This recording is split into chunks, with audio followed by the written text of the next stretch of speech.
We're not going to particularly read an article, because there's plenty you can read about in the news, all of which just is a testament to what a worthless group of people, and I'm not saying this because I hate them, I'm not saying because I disagree with them, I'm saying it because it's descriptive of them, these worthless journalism majors, especially the modern day variety, people who go into journalism when it's painfully obvious the industry does not pay.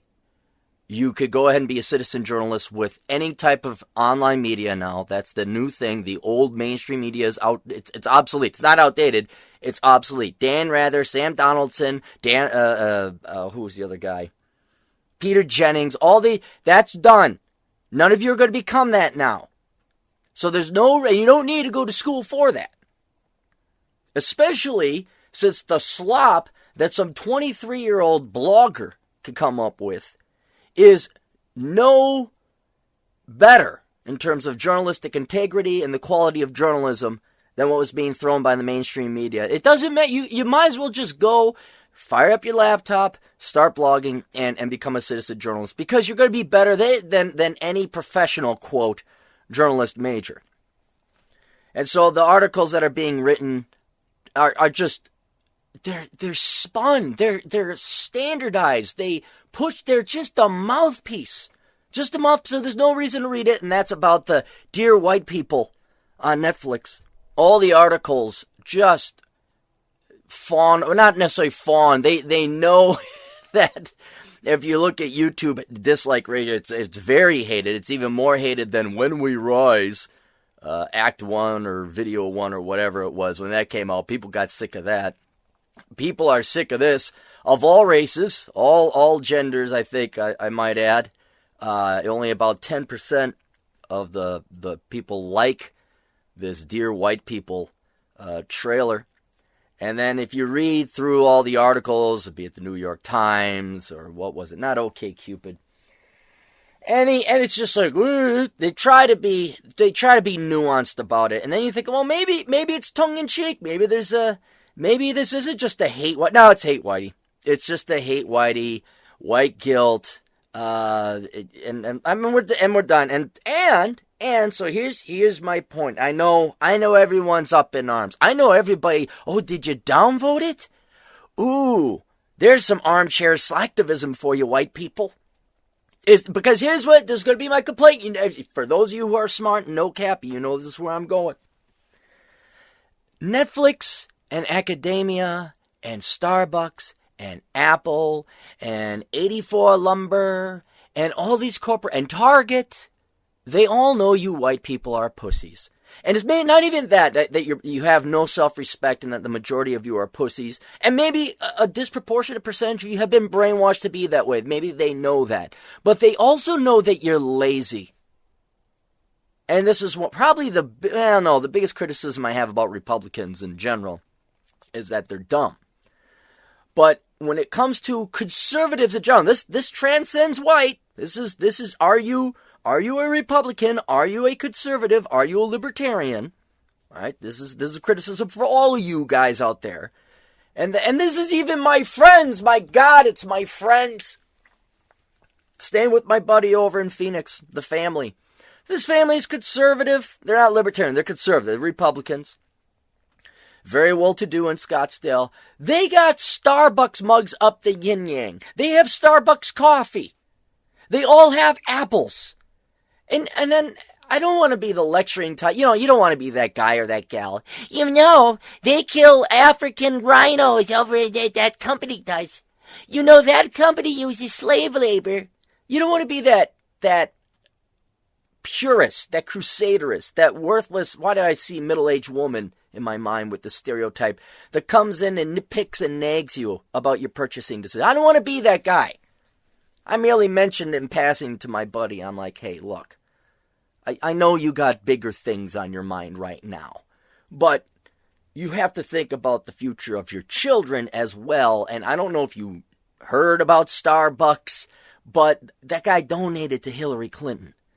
And not only is that against your political and larger life philosophy and ideology, but unlike me, pal, you got skin in this game. You got two little kids who are going to have to grow up. Now, do you want them to grow up in social? I know this sounds crazy. I know.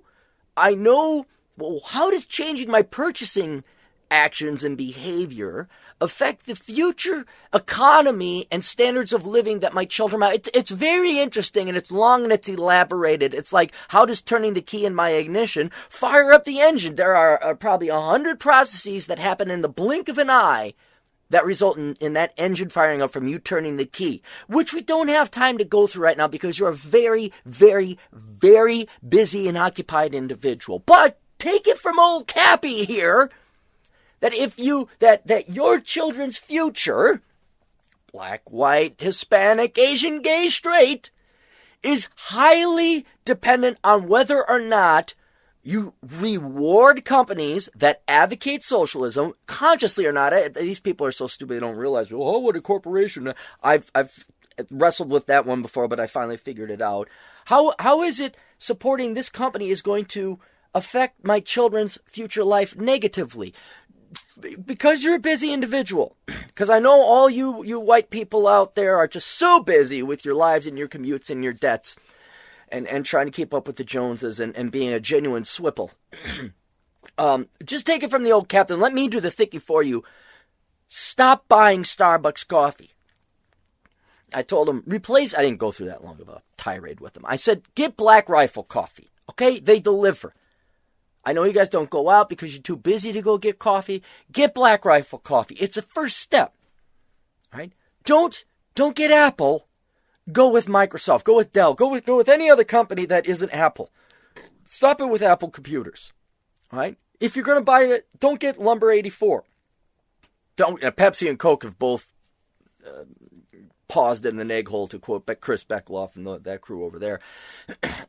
Stop rewarding companies that want to ruin your life, your future, and your children's life and future. Stop it. Take some decision and agency. Take some responsibility. Take the time to look through the family budget and say, are we rewarding people that hate us, hate our futures, want to live off of us, parasite off of us, not like, oh, we pay them money and then they give us coffee in exchange. That's not what I'm talking about. They donate politically to people that want to enslave you, and I do mean that. They want you to spend more of your finite life paying other people. They want to infringe and crimp on your freedoms. Stop giving them money and reward the free market, freedom-loving, or just the apolitical companies and businesses out there that simply provide a good service and don't virtue signal, lecture, or actively donate to what is a socialist party. That's all I really wanted to convey to, but I said, you really ought to think about getting Black Rifle coffee instead. I know you like Starbucks. I know it's very good. I know it is. I know it is, sweetheart, but they're goddamn communists. They're goddamn communists. So, change your buying behavior, and that, if enough swipple white people could inconvenience themselves, and Republicans, mind you, it's not just whitey, ladies and gentlemen, it is all conservatives, it is all Republicans, and I would dare say it's libertarians, though those tend to be a little bit younger, they will take action. When it came to dear white people, I'm afraid to tell you the honest truth that whites, especially the younger you are, have been brainwashed to think they deserve this. And those who have not been brainwashed, those who are a little bit older, are just too inconvenienced. And they're too lazy to cancel on Netflix because, well, gosh, I gotta watch my Heisenberg. Did you see Breaking Bad, Aaron? Oh my God, you would love it.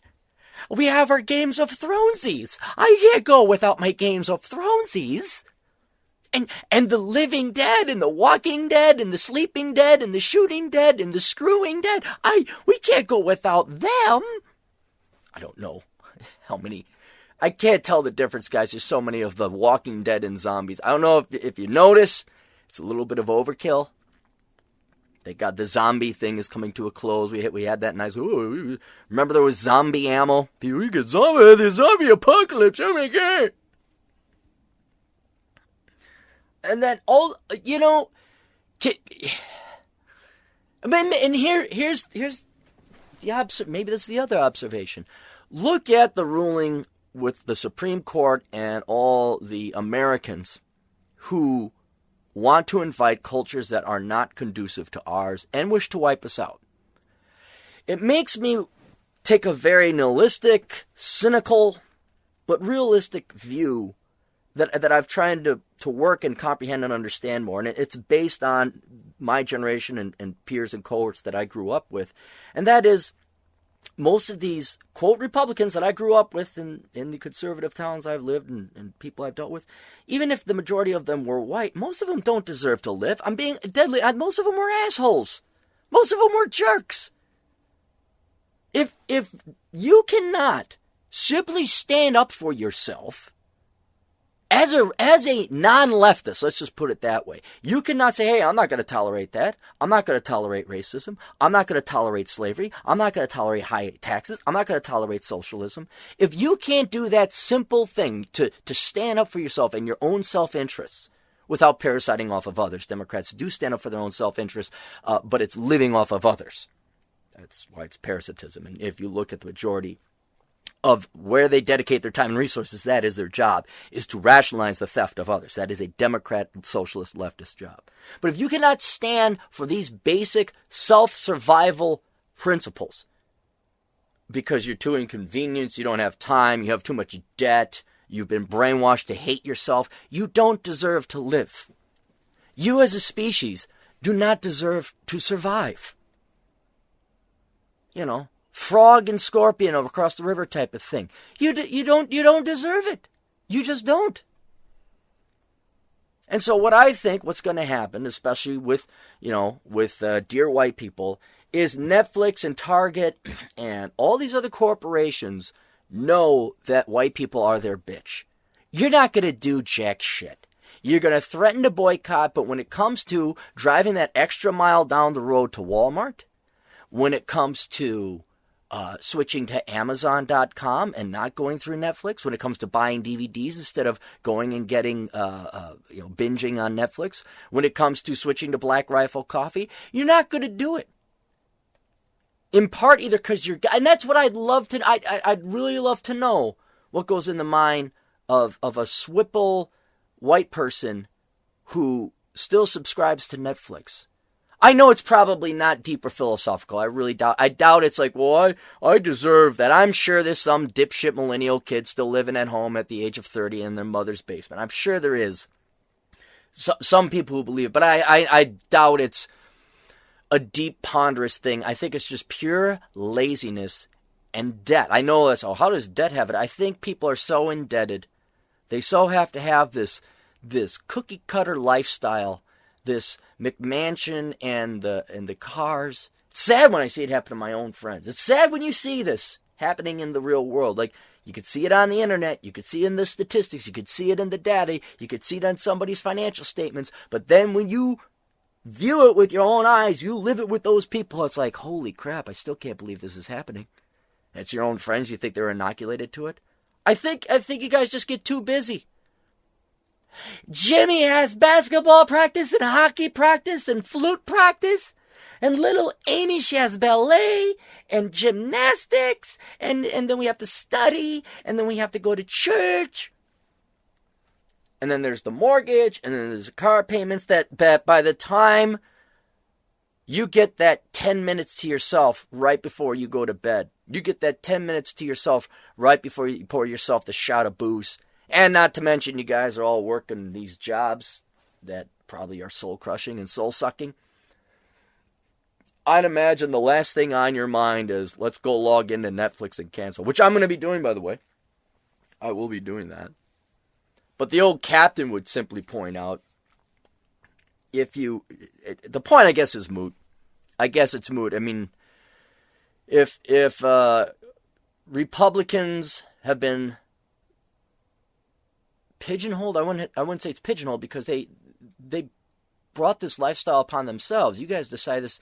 You had more kids than you could afford time-wise. You didn't pursue the two-prong approach. You don't have entrepreneurship. You have debts. There's nothing really that I could say that would get you guys to dump Netflix and switch to Black Rifle Coffee. There's nothing I could, because it's not, you got really bigger pressing matters. But then I would make the argument, this is one of the main reasons for my success, is I put in the double time and I got ahead of the ball. I got ahead of the curve. If you want to have any success in life, you have got to get ahead of the curve. You have got to stay on top of your to-do list. Because if you don't get ahead of this curve, you don't stay on top of your life, it's like a debt. And it could be a financial debt, and but it could also be a time debt. So your financial debt, and this is very important. Pay attention to this. To you younger kids, this is, fuck the old people. They're too old. They've made their choices. They've made their beds. Screw them. Just pay attention. This is very important, what observation I just had.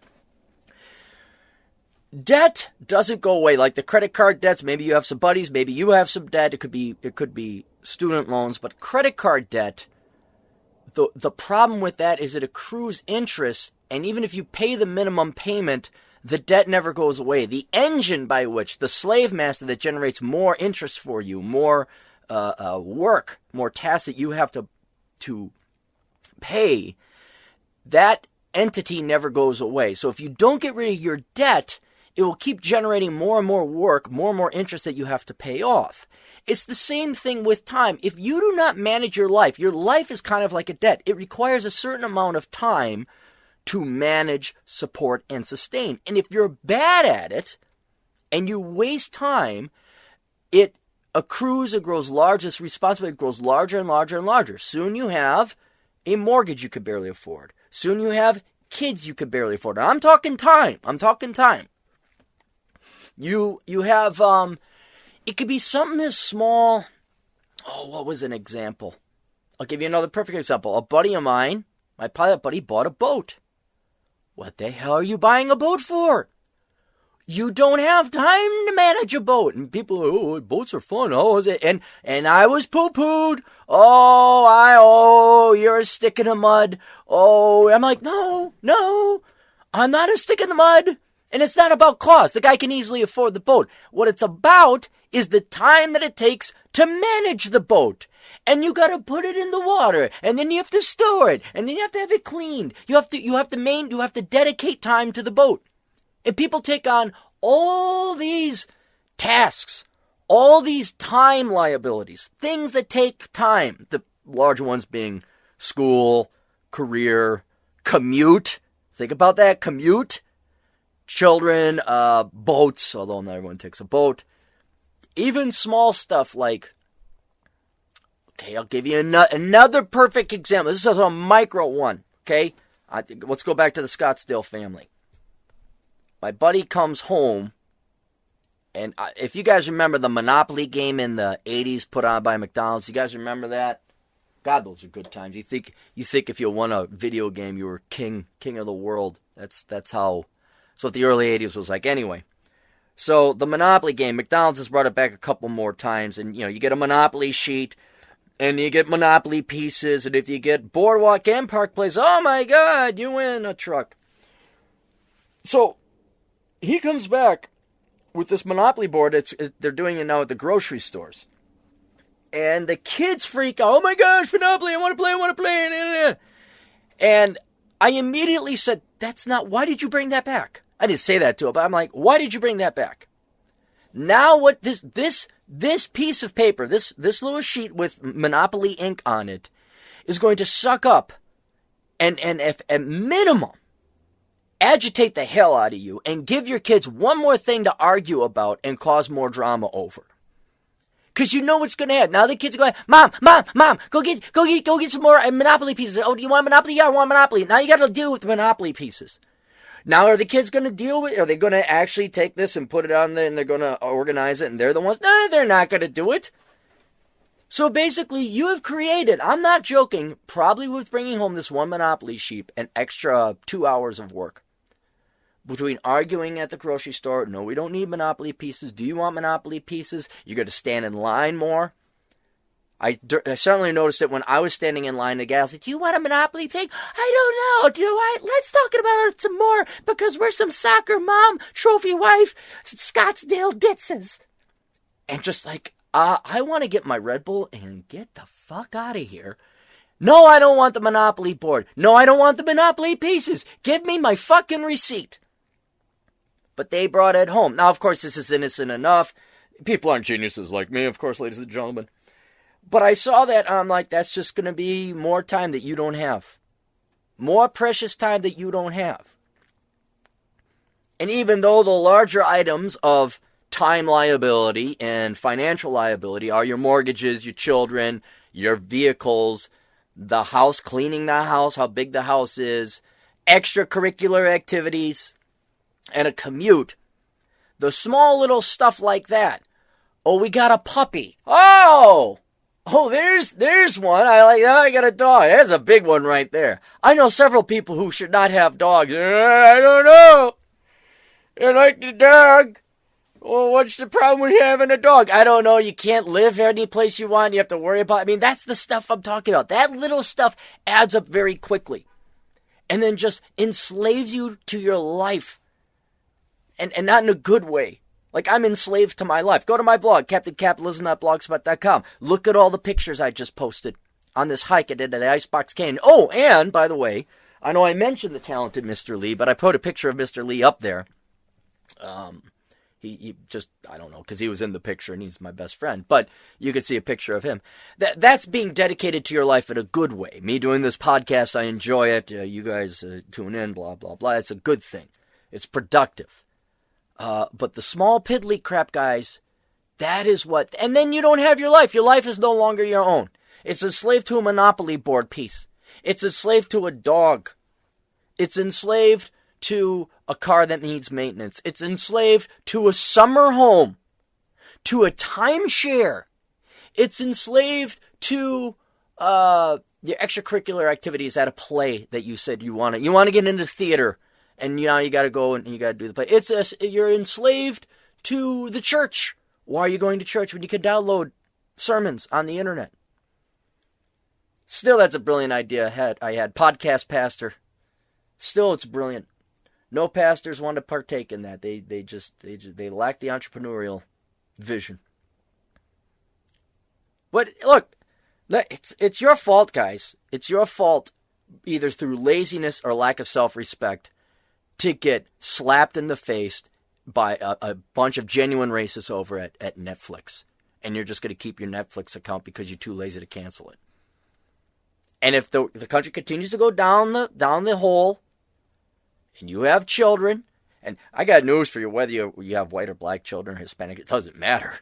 Because if you keep voting in socialism and everybody's obsessed about race, obsessing about race and being racist and pursuing things and complaining about privilege and institutional racism, that does not produce GDP. That does not grow the economy. That does not result in new jobs and investors coming here. Matter of fact, it scares people away. Because if I got to deal with some HR bitch talking about, we appreciate diversity, we have hiring quotas, like, no, I'm going to go down to Mexico, and that's where I'm going to set up my facility. No, I'm not going to headquarter there. I'm going to headquarter in Andorra, or Monaco, or Liechtenstein, or Luxembourg. And you guys can do whatever the hell you want. I'm going to be in Singapore, where the taxes are very favorable. And they're going to get their dick out of my ass. And they're not going to lecture me about this whole drama, and that's precisely what it is. Drama about race in the United States. Well, I'm not dealing with that. It can happen tomorrow, guys. You guys could all cancel your Netflix subscription. But something tells me you won't, because you either have no self-respect, you're a bunch of swipples, and that you're just enslaved to your life. You are the prisoner of your own prison. You are chained in your own self-made chains. And I don't know if that's what gets me. I don't know if it's that how did my group of friends who are presumably very intelligent, how did you guys fall for this? Especially with me blowing the sirens and the warning bells. Like, don't do this. Oh, my God. You see that? Oh, what was it? Just pat old Clary on the head? Oh. Dumb old Clary. What does he know? Now, fast forward 10 years later. Hey, man. Well, I wish I could be like you in Vegas and be where it's warm and go hiking and do things. Well, you could have. You fucking could have. Wasn't like I was keeping my plans secret. Wasn't like I was keeping the Colonel's secret recipe of 16 different herbs and spices away from the world. I told you motherfuckers what I was going to do, why you should do it too, and I said, hey, it'd be great to have you come along. It'd be great if we all had money and free time. It'd be great if we were all minimalists and we enjoyed hiking and lived on the cheap. True adventurers, true vagabondists. That sounds too much like bondage, like a bondage a go-go. True world travelers? Huh? True, live your life the way it went. And it's sad. It's sad. Just what high percentage of people ended up doing the normal, what humans have done for millions of years before. You just spat out kids. You got into debt. And I've seen them, man. I've seen them. Their eyes are drawn. They just defeated look in their eye. And then when it's like just simple things that I take for granted. And you young boys and girls, you pay attention, man. You pay attention to this. When it's something as simple like, wow, I haven't gone out and gotten a drink in ages. It's like, what? What? I have to curb my drinking, okay? You really start to appreciate what you have. And it all starts, boys and girls. Let's get back to the lesson I want to tell the boys and girls. It all starts by canceling Netflix, that's true. But it all starts with making sure you do not take on more responsibilities, both in terms of financial and time commitment, than what you can afford. You minimize. I'd love to have a dog. I would love to have a dog. I'd love to have kids. I live off of other people's dogs and kids. That's why I love having nephews and nieces. Oh, just nieces. No one's spitting out boys. It's all a bunch of girls. But they love Uncle